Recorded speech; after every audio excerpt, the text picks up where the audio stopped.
Bon, alors je vais vous soumettre une proposition qui n'est qu'un début de réflexion. J'en suis pas tout à fait convaincu, surtout que je défends des thèses qui sont assez iconoclastes et qui sont peut-être, en relisant ce que j'avais écrit, je me disais si justement je tenais pas un discours crypto-chrétien. On en rediscutera, parce que je m'appuie beaucoup sur Dostoïevski. Et je pense que je pourrais renommer, réintituler le titre de mon intervention. La question fondamentale que je pose, c'est quelle individuation est-il possible pour le fanatique? Je m'intéresse à la proposition esthétique nietzschéenne comme réponse à cette problématique. Si l'exosomatisation requiert la noèse parce que l'organogénèse en quoi elle consiste suppose des critères néganthropiques de sélection, il importe pour le projet néganthropocénique de définir ces critères afin d'élaborer un modèle de l'individuation. Notre propos s'attachera plus précisément à la question de la constitution des valeurs comme réapprentissage de la vie, processus qui n'échappe pas au filet de la prolétarisation qui caractérise l'Anthropocène. Pour cela, notre projet consistera à repenser le processus de catégorisation à l'aune de celui de la sublimation, c'est-à-dire non plus par une démarche rationaliste permettant l'accès à la vérité par la seule action toute puissante de la conscience, mais par un processus qui vise à rétablir le processus cognitif et affectif esthétique, et par là à penser le défaut comme étant ce dont il faut faire ce qu'il faut, selon la formule stoïcienne. Contre une méthodologie rationaliste classique, les qualités noétiques du pardon, de l'ivresse et du don seront les points de départ de notre réflexion et de notre méthode plutôt que leur éviction.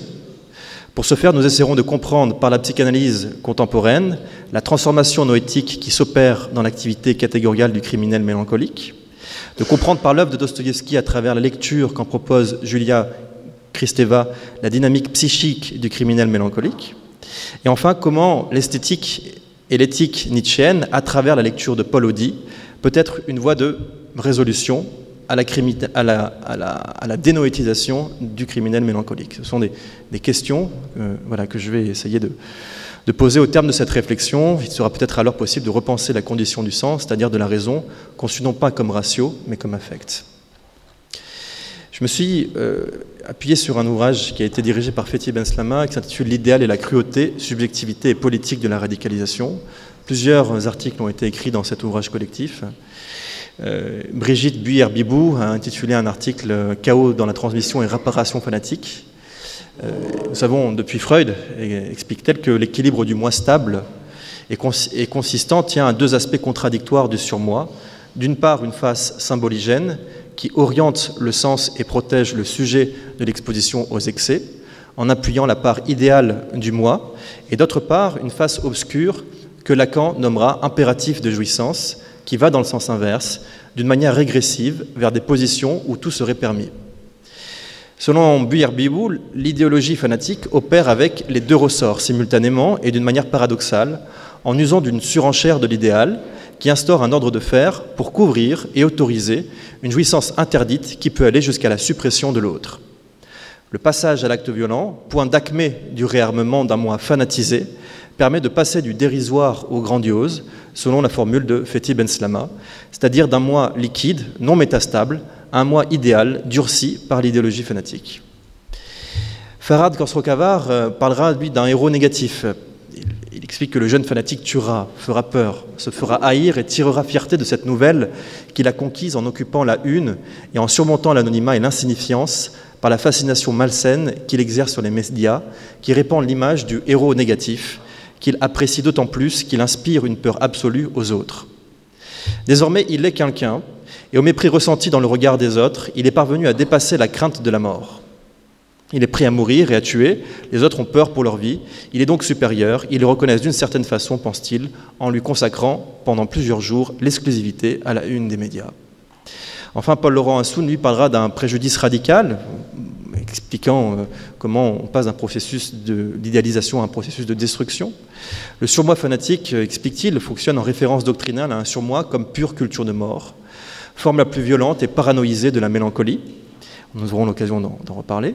C'est parce que l'objet se s'est perdu qu'il faut faire table rase du monde où il brille de son absence. C'est au nom d'un certain bien, il faut le souligner, que se commentent les actes les plus destructifs. en sorte que ce qui est appelé aujourd'hui la radicalisation n'est pas seulement ce qui va du mal au pis, mais du bien fantasmé au pire réalisé. Il me semble que l'œuvre de Dostoïevski aujourd'hui, à travers la lecture qu'en propose Julia Kristeva dans son ouvrage « Soleil noir, dépression et mélancolie », est plus pertinente pour comprendre les actes du criminel mélancolique qu'à travers une lecture théologique de l'islam fanatisé, dont certains agissant, mais non tous, se réclament. Dans Crime et Châtiment, le personnage de Raskolnikov se décrit lui-même comme un personnage triste.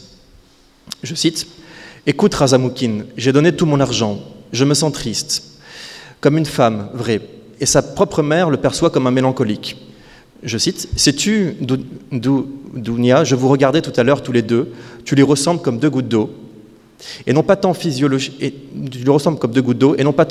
que moralement, vous êtes tous les deux, Raskolnikov et sa sœur Dounia, mélancoliques, sombres et emportés, orgueilleux, tous les deux et nobles. » Orgueilleux tous les deux et nobles, pardon, écrit Dostoïevski.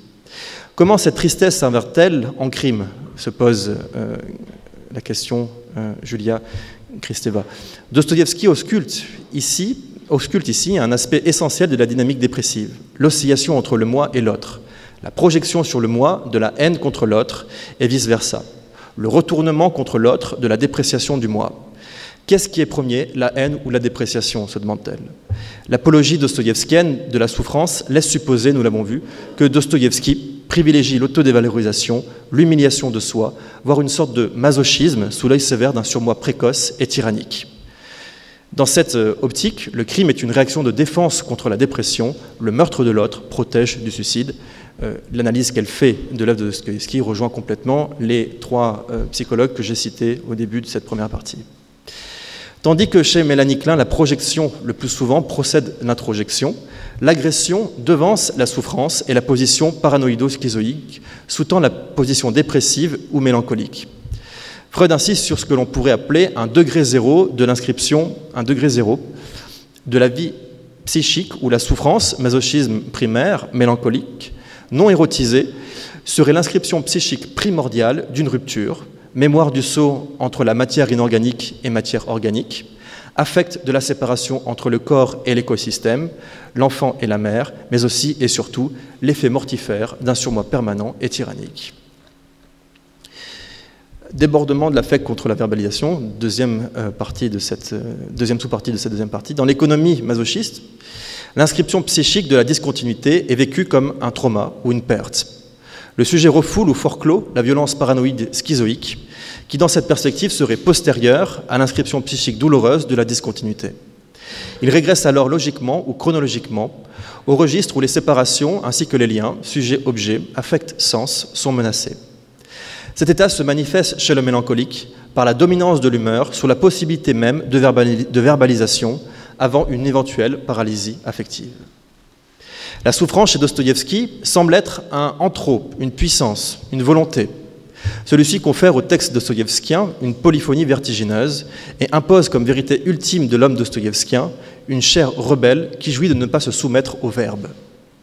Volupté de la souffrance qui n'a aucune froideur et aucun désenchantement, rien de ce qui a été mis à la mode de Byron, dit Dostoïevski, mais a, j'ouvre à nouveau les guillemets, soif de volupté, démesurée et insatiable, soif de vie inextinguible, y compris volupté du vol, du banditisme, volupté du suicide. Cette exaltation de l'humeur, qui peut s'inverser de la souffrance en une jubilation incommensurable, est admirablement décrite par Kirillov dans les moments qui précèdent le suicide ou la crise. Je fais référence à son ouvrage « Les démons ». Je cite, « Il y a des instants, il dure 5 ou 6 secondes, quand vous sentez soudain la présence de l'harmonie éternelle, vous l'avez atteinte. Ce n'est pas terrestre, je ne veux pas dire que ce soit une chose céleste, mais que l'homme sous son aspect terrestre est incapable de supporter, il doit se supporter, il doit se transformer physiquement ou mourir. » On se souviendra d'au moins 2 solutions, toutes les 2 fatales de la souffrance dostoïevskienne, voile ultime du chaos et de la destruction. Kirillov est persuadé que Dieu n'existe pas, mais en adhérant à l'instance divine, il veut hisser la liberté humaine à la hauteur de l'absolu par acte négateur et libre par excellence qui est pour lui le suicide. Dieu n'existe pas, je suis Dieu, je n'existe pas, je me suicide, telle serait la logique paradoxale de cette négation d'une paternité ou divinité absolue, néanmoins maintenue pour que je m'en empare.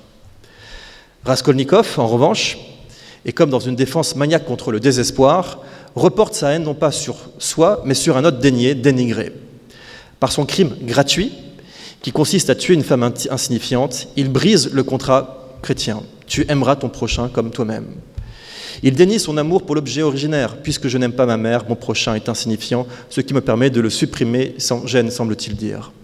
Et à partir de cet implicite, il s'autorise à réaliser sa haine contre un entourage et une société ressentie comme persécuteur. Le sens métaphysique de ces comportements est, on le sait, la négation nihiliste de la valeur suprême, qui révèle aussi une incapacité à symboliser, penser, assumer la souffrance. Le nihilisme suscite chez Dostoïevski la révolte du croyant contre l'écrasement transcendantal. Le psychanalyse révélera la fascination, au moins ambiguë, de l'écrivain, aussi bien pour certaines défenses maniaques mises en place contre cette souffrance que pour la dépression exquise qu'il cultive par ailleurs comme doublure nécessaire et antinomique de son écriture.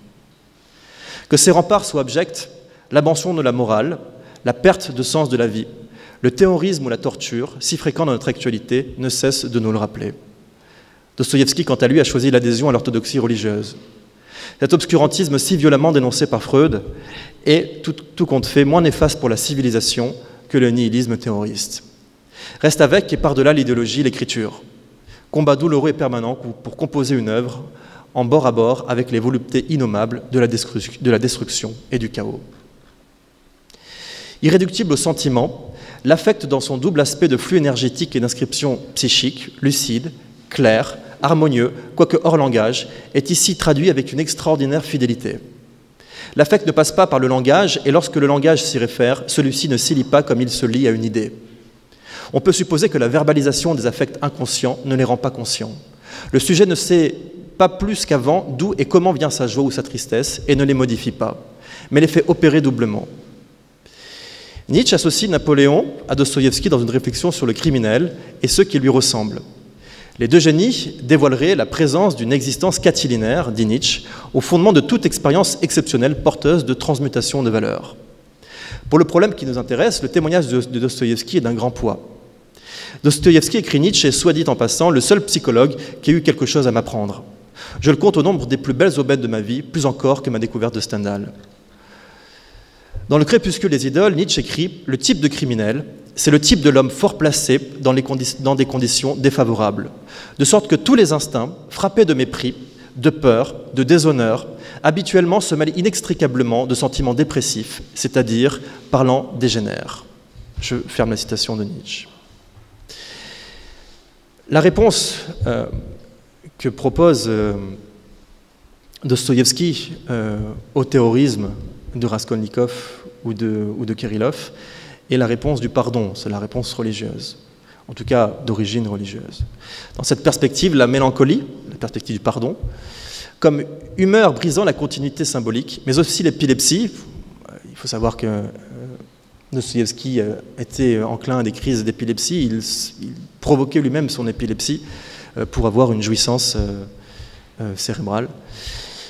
Donc, dans cette perspective, la mélancolie comme humeur brisant la continuité symbolique, mais aussi l'épilepsie comme décharge motrice, sont des dérobats du sujet vis-à-vis de la relation érotique avec l'autre, et notamment vis-à-vis des potentialités paranoïdes, schizoïques du désir. En revanche, on peut interpréter l'idéalisation et la sublimation comme une tentative d'échapper à la même confrontation, mais en signifiant la régression et ses ambivalences sadomasochiques. Dans ce sens, le pardon, qui coextensif à la sublimation, désérotise au-delà d'Eros.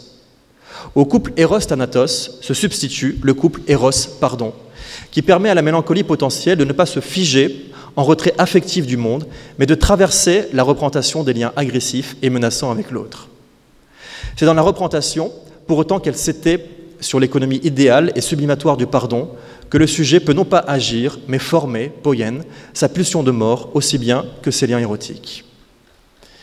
Kristeva s'interroge que fait le psychanalyste face à la mélancolie, et elle pense que le psychanalyse a affaire avec la qualité du pardon. Kristeva dit, le psychanalyste essaie d'avoir du tact lorsqu'il est face à un mélancolique, entendre vrai avec le pardon.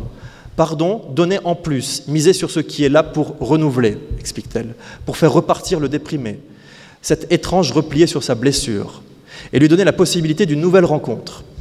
La gravité du pardon apparaîtra au mieux dans la conception qu'en développe Dostoïevski à propos de la mélancolie. Entre la souffrance et le passage à l'acte, l'activité esthétique est un pardon. Ici se marque le christianisme orthodoxe de Dostoïevski, qui imprègne de fond en comble l'œuvre de l'artiste. Ici se noue aussi, plus qu'au lieu de sa complicité imaginaire avec le criminel, le malaise que suscitent ces textes chez le lecteur moderne pris dans le nihilisme. En effet, toute imprécation moderne contre le christianisme, jusqu'y compris chez Nietzsche, est une imprécation du pardon. Cependant, ce pardon, entendu comme complaisance avec l'avilissement, ramollissement et refus de puissance, n'est peut-être que l'image qu'on se fait d'un christianisme décadent. Au contraire, la gravité du pardon, telle qu'elle opère dans la tradition théologique et telle que la réhabilite l'expérience esthétique qui s'identifie à l'abjection pour la traverser, nommer, dépenser, est inhérent à l'économie de la renaissance psychique. Ainsi apparaît-elle en tout cas sous le tranchant bienveillant de la pratique analytique. De ce lieu, la perversion du christianisme, stigmatisée par Nietzsche chez Pascal par exemple, mais qui se trouve aussi déployée avec force dans l'ambivalence du pardon esthétique chez Dostoïevski, est un combat puissant contre la paranoïa hostile au pardon. La trajectoire de Raskolnikov en est un exemple qui passe par sa mélancolie, sa dénégation terroriste et enfin sa reconnaissance qui s'avère être une renaissance. La religion ou la manie, fille de la paranoïa, sont-elles les seuls remparts contre le désespoir? C'est la question qu'on peut se demander. La création artistique, me semble-t-il, les intègre et les dépense aussi. Ainsi, les œuvres d'art nous conduisent-elles à établir des rapports moins destructeurs, plus apaisants avec nous-mêmes et avec les autres? D'une part, les affects redistribuent l'ordre du langage et donnent naissance au style. D'autre part, ils montrent l'inconscient en des personnages et des actes qui représentent des motions pulsionnelles les plus interdites et transgressives. La littérature, comme l'hystérie qui pour Freud est une œuvre d'art déformée, est une mise en scène des affects au niveau intersubjectif, les personnages, comme au niveau intralinguistique, le style. Je voudrais, dans cette dernière partie, à présent, essayer de voir comment, me semble-t-il, l'esthétique nietzschéenne, l'esthétique de l'ivresse dont parle Nietzsche, est peut-être, c'est la question que je pose, une esthétique qui permet de répondre à cette crise de l'individuation dont souffre le criminel mélancolique. Si parmi tous les thèmes sur lesquels Nietzsche s'est penché avec passion et profondeur, il en est un qui n'a pas cessé de jouir à ses yeux d'un privilège particulier. C'est bien sûr celui de l'art, dont le traitement aura inspiré aux philosophes cette prise de position célèbre. Nous avons l'art pour ne pas mourir de la vérité, vous connaissez la célèbre formule.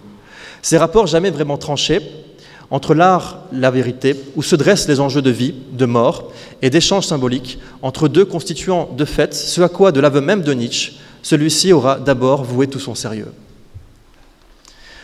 Or, compte tenu du fait que pour cet incomparable athlète de la pensée que fut Nietzsche, l'esthétique n'est autre chose qu'une physiologie appliquée, et que de cette définition il aurait pu tout aussi bien l'appliquer à l'éthique, il nous faut projeter notre regard en direction du point de convergence, voire de conjonction possible de l'éthique et de l'esthétique, c'est-à-dire de la chair et de l'esprit, dont Nietzsche aura été le premier, et probablement aussi le seul, à montrer qu'il dépend de l'intime connexion entre les processus de transfiguration des formes constitutives de l'œuvre d'art et le surgissement de cette force, de cette puissance d'art qu'est l'ivresse. Et ce au point d'en conclure, le cas échéant, que la simple considération de ces conditions exige de nous au minimum que nous interprétions l'effusion et l'euphorie qui caractérisent en propre l'effort de création, non pas tant en des termes relevant à présent de la psychologie vouée à explorer les profondeurs obscures de l'être, ce dont cette tâche qui aurait été celle de Dostoïevski, qu'en termes de, je cite Nietzsche, sujet excédé par la teneur à la fois intensive et excessive de sa propre subjectivité. Ce que désigne selon nous avec précision le concept proprement esthétique, éthique de l'ivresse. Une présupposition, si l'on veut être précis, liée au fait éthiquement nécessaire qu'une philosophie pessimiste, parce qu'elle se sait, comme seul serait en mesure de savoir Dionysios, le divin, connaisseur des angoisses et des horreurs de l'existence, tout ce qui entre d'intolérable, d'insoutenable dans la réalité du vivre, dans la profondeur, dans l'irréductible épaisseur de la vérité, laquelle, en tant que vérité précisément, s'avère en elle-même plus subjective que tout sujet et plus objectif que tout objet, qu'une philosophie pessimiste, disions-nous, doit, selon une nécessité proprement éthique, en appeler à un art optimiste ayant le pouvoir de transfigurer cette insupportable vérité, de la transformer, de la maquiller. Ça, c'est l'enjeu de l'esthétique nietzschéenne. Or, comme la probité que chaque individu Vivant doit à l'égard de la vérité et de la réalité de l'existence, précisément parce qu'il est vivant et ne cesse de souffrir, du moins de se souffrir lui-même, comme cette probité ne peut avoir d'autre conséquence que le dégoût et le suicide, comme ce respect fidèle n'a rien d'autre que le désir éperdu d'en finir avec la vie, c'est-à-dire au fond avec soi-même, vu donc le désespoir qui veille dans les tréfonds de notre être et nous consume inexorablement, il serait temps, c'est du moins ce dont Nietzsche a cherché à nous convaincre, au prix de sa propre santé mentale, il serait temps de prôner un art qui soit résolument, je le cite, moqueur, divin, serein, un art qui, tel une flamme claire, s'élève et flamboie sur un ciel dégagé. Car c'est enfin la seule vraie, la principale raison pour laquelle il nous paraît encore utile et peut-être même, d'un certain point de vue, de la plus haute urgence d'interroger une nouvelle fois l'idée maîtresse de ce qu'il a incombé au porte-parole de Zarathustra de nous exposer avec enthousiasme afin que nous en arrivions à nous faire une raison. À savoir que notre probité dispose d'un puissant recours pour éluder, je cite Nietzsche à nouveau, Crépuscule des idoles, l'inévitable dégoût et l'inévitable tentation au suicide, que l'absurdité, la fausseté, la cruauté, la contradiction et les souffrances du monde inspirent avec plus ou moins de virulence à tout un chacun, ce recours étant l'art, seulement l'art, seulement l'art pour Nietzsche, non seulement en tant qu'œuvre et création de l'esprit, mais aussi et surtout en tant que consentement à l'apparence. Comme l'écrit Nietzsche dans le Crépuscule des idoles, je le cite, c'est un texte assez remarquable, « Pour qu'il y ait de l'art, dit Nietzsche, pour qu'il y ait une action ou une contemplation esthétique quelconque, une condition physiologique préliminaire est indispensable, l'ivresse. Il faut d'abord que l'ivresse ait aussi l'irritabilité de toute la machine. Autrement, l'art est impossible. Toutes les espèces d'ivresse, fût-elles conditionnées le plus diversement possible, ont puissance d'art. Avant tout, l'ivresse de l'excitation sexuelle, cette forme de l'ivresse la plus ancienne et la plus primitive. De même que l'ivresse qui accompagne tous les grands désirs, toutes les grandes émotions, l'ivresse de la fête, de la lutte, de l'acte de bravoure, de la victoire, de tous les mouvements extrêmes, l'ivresse de la cruauté, l'ivresse de la destruction, l'ivresse sous certaines influences météorologiques, par exemple l'ivresse du printemps, ou bien sous l'influence de narcotiques, enfin l'ivresse de la volonté accumulée et dilatée. L'essentiel dans l'ivresse, c'est le sentiment de la force accrue et de la plénitude.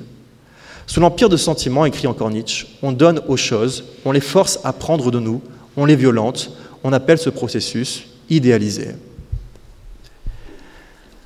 Un énoncé, comme il faut de l'ivresse, signifie qu'il n'y a pas de forme. Sans la force de l'ivresse, que la forme, autrement dit, est la forme de l'ivresse. Non pas certes au sens où il s'agirait de la forme que l'ivresse serait amenée à prendre, mais celle au contraire que l'ivresse elle-même donne. Car l'importance de l'esthétique nietzschéenne tient très précisément au fait qu'à l'excédentarité de la forme, à la manière dont celle-ci met en relief, fait ressortir les traits principaux de la chose, répondent suivant une correspondance bouleversante, l'excédence de la subjectivité et l'excès de l'ivresse. Nous sommes bien là, vous l'avez entendu, en pleine organogenèse sublimatoire exosomatique, et c'est là une correspondance si parfaite, excédentarité de la forme, excédence de la subjectivité, excès de l'ivresse, que s'il fallait retenir au titre de condition de l'œuvre d'art, toute condition donnée, une seule et unique chose, ce serait plus que l'ivresse elle-même, le don de l'ivresse, le don de la forme que, dans la création, l'ivresse fait à l'œuvre d'art. Qu'est-ce donc que le don chez Nietzsche, cette étrange qualité que l'on ne soupçonnerait pas chez lui? La raison d'une telle sollicitation tient à la façon dont le don se manifeste en général. En effet, pour que le don soit en don, il est besoin d'une condition, première. Il faut se donner surabondamment, sans réserve. Il faut être pleinement un don, car un don partiel ou partial n'est pas un don, car l'économie même du don ne suppose pas qu'il soit à l'économie.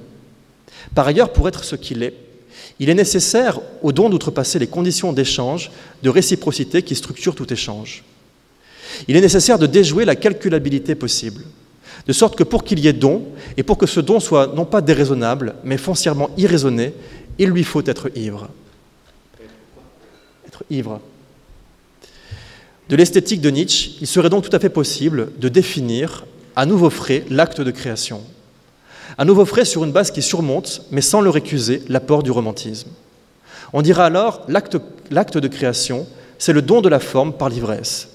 Ce qui veut dire la forme n'a plus du tout pour auteur le moi conscient de soi et reconnaissable par tous, mais cette toute-puissance de la vie qui commet telle, dans son besoin de soi, dans son mouvement de dépassement de soi-même vers soi, ne se représente jamais rien, ne sollicite jamais la représentation de son propre acte comme fil directeur de celui-ci.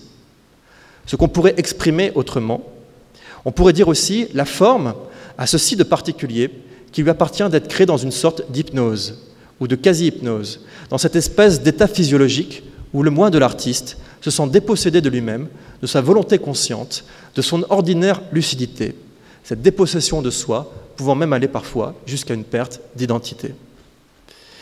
Parce que l'artiste créateur, au moment de créer, doit se soumettre corps et âme à l'emprise de ce pathos au pouvoir excessif que Nietzsche appelle l'ivresse, parce qu'il lui faut pour cela se priver de la distanciation que son regard serait toujours capable d'opérer, il ne s'en trouve jamais aucun qui ne s'éprouve après coup comme surpris, voire saisi par le résultat de sa création.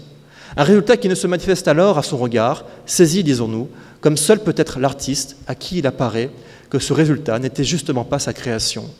Celle dont son moi aurait pu, dans le recours de la création, se reconnaître l'auteur, mais plutôt celle de son ivresse. Voilà donc l'esthétique nietzschéenne, forte de l'ivresse, fondée sur une critique de l'expressivité romantique du moi, je n'ai pas eu le temps d'en parler, permet peut-être de dessiner une éthique ou une esthétique qui contourne la nécessité d'avoir un moi pour exprimer une création artistique.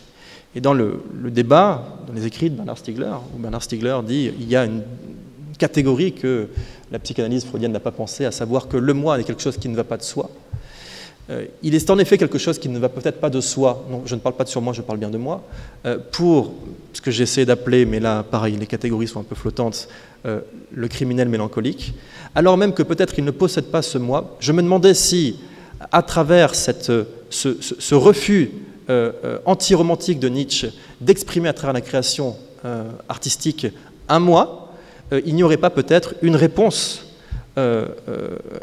qui permettrait, je le dis très naïvement, très naïvement, mais de sauver les mélancoliques criminels. Ça veut dire que les mélancoliques criminels, cette association entre le pardon, le don et l'ivresse, semble ainsi peut-être trois conditions de la sublimation catégoriale et de la création de valeur pour ceux qui sont enclins à une destruction de leur propre moi. Voilà, je laisse ouverte la question et voilà, je m'arrête là. Merci.